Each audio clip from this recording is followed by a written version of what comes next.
ଏହା ଗ୍ରୀଷ୍ମ ଦିନ ବିଷୟରେ ଏକ କାଉ ବହୁତ ତୃଷାର୍ତ୍ତ ଥିଲା। ସେ ଜଳ ସନ୍ଧାନରେ ଖୋଜିବାକୁ ଆରମ୍ଭ କଲେ, କିନ୍ତୁ ସେ ପାହାଡ଼ ସ୍ଥାନରେ ପାଣି ପାଇଲେ ନାହିଁ। ପ୍ରବଳ ଉତ୍ତାପ ଯୋଗୁଁ ତାଙ୍କର ତୃଷା ଶୋଷ ଲାଗିଥିଲା। କାଉ ବଞ୍ଚିବାର ଆଶା ଛାଡ଼ି ଦେଇଥିଲା, କିନ୍ତୁ ସେ ହାର ମାନିଲେ ନାହିଁ। ସେ ପୁନର୍ବାର ଜଳ ଖୋଜିବାକୁ ଗଲେ। ହଠାତ୍ ସେ ପାଣିରେ ପରିପୂର୍ଣ୍ଣ ଏକ ପାତ୍ର ଦେଖିଲେ।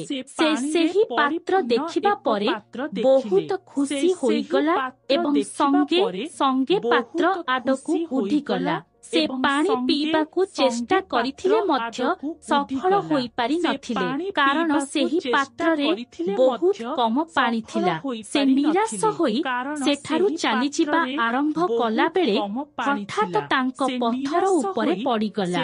ସେ ପ୍ରତ୍ୟେକ ପଥରଟିକୁ ନିଜ ଥୁଣ୍ଟ୍ରେ ସହିତ ଉଠାଇ ପାଣିରେ ପକାଇବା ଆରମ୍ଭ କଲେ।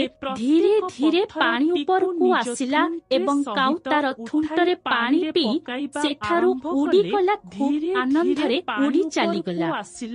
ଏବଂ କାଉ ତାର ଥୁଣ୍ଟରେ ପାଣି ପିଇ ସେଠାରୁ ଉଡ଼ିଗଲା। ଖୁବ୍ ଆନନ୍ଦରେ ଉଡ଼ି ଚାଲିଗଲା।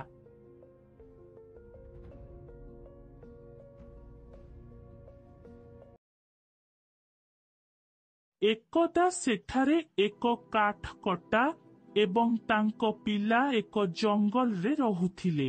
କାଠକାଟି ବହୁତ ପରିଶ୍ରମୀ ଏବଂ ଦୟାଳୁ ଥିଲେ ଏବଂ ତାଙ୍କ ପିଲା ତାଙ୍କ ପିତାଙ୍କୁ ଦେଖି ଶିଖୁଥିଲେ।